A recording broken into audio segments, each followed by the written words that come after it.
Thanks, Riaz. Good morning. A showdown could be looming on Burnaby Mountain today. Angry residents are preparing to stop Kinder Morgan from doing some surveying on a new pipeline route. Greg Harper is live in Burnaby this morning with more. Greg. Good morning, Kyle. Yes, here on Burnaby Mountain this morning. Behind me are some protesters. Some have been camping here for weeks now. We're seeing signage. We're seeing some tarps as well. And in behind those tarps is a motorhome. And those who are here say they intend to stop Kinder Morgan from resuming its survey work on a pipeline route that would run through Burnaby Mountain.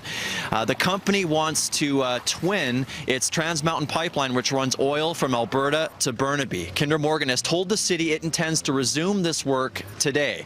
This has been a legal battle between the city of Burnaby and Kinder Morgan for quite some time now. The city wants the work to stop to protect the conservation area that is city-owned. But last week, the National Energy Board ruled the city can't prevent the survey project from continuing.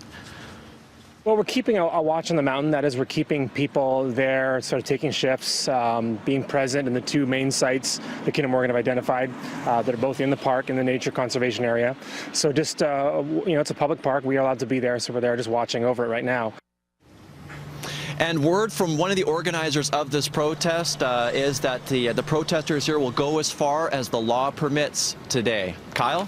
All right, Greg Harper reporting live for us this morning in Burnaby. Greg, thanks for that. Here's a question. Could $46 per person per year dramatically reduce homelessness in Canada? Well, a new report out this morning seems to think so. Researchers from York University and the Canadian Alliance to End Homelessness say the problem costs the economy about $7 billion per year. It also affects nearly 235,000 people. But they also say, despite billions in funding so far, there hasn't been a noticeable decline in the ranks of those without permanent shelter. The report recommends governments shift their focus from managing the problem with emergency services to a strategy that emphasizes prevention. One of our first recommendations is a new federal, provincial, municipal framework on affordable housing investment that brings all three levels of government and Aboriginal governments to the table in the solution, because the cities can't do it alone. Well, today marks 1 week since that deadly attack in Ottawa, and this morning MPs are returning to the very rooms they were locked inside on Parliament Hill. Last week's events have also started the conversation on changes to security on the Hill. Michael Zahaf-Bibeau stormed the Parliament buildings last Wednesday, seconds after killing an honor guard at the National War Memorial right across the street. 24-year-old Nathan Cirillo was laid to rest in Hamilton, Ontario yesterday following a full regimental funeral. Meantime, we are learning more about the views of shooter Michael Zahaf-Bibeau. Paul Jarjapka says he argued every day with the 32-year-old while they stayed at a Salvation Army shelter in Vancouver about a month ago. He says Zahaf-Bibeau was upset about Canada supporting the U.S. bombing of ISIS and that he supported the executions by the militants. He was very vehement about his argument, he was angry. I mean, you could see that there was a frustration in him. I think he was also dealing with the drug issues that he had, because I had myself seen him smoking crack cocaine in the alley behind the Salvation Army. And so I knew that he was dealing with the demons of, on one side of the coin, he's dealing with his drug issues. On the other side, he prayed 3 to 4 hours a day.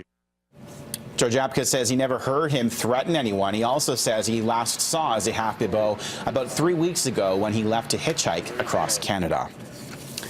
Police have released a composite sketch of a man believed to be responsible for a vicious attack on a woman in East Vancouver. He allegedly grabbed a 35-year-old late Friday night in an alley at Joyce and Archimedes. The victim was pulled inside a minivan and driven to East 45th Avenue and Rupert Street, where she was sexually assaulted.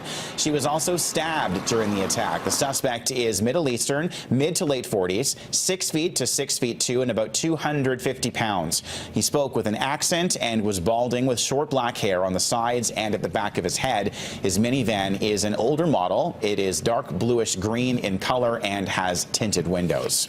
A failed rocket launch in Virginia isn't just a blow to NASA, but to 4 youngsters right here in BC. And we have liftoff of Antares, the Port-3 mission, delivering Cygnus on its 3rd CRS mission to the ISS. Seconds after a seemingly successful liftoff, the Antares rocket exploded. It was heading for the International Space Station, delivering more than 2,000 kilograms of supplies. The rocket was also carrying science experiments created by students around North America. 4 grade 7 students from Kamloops created one of those projects called Creating Crystals in Space.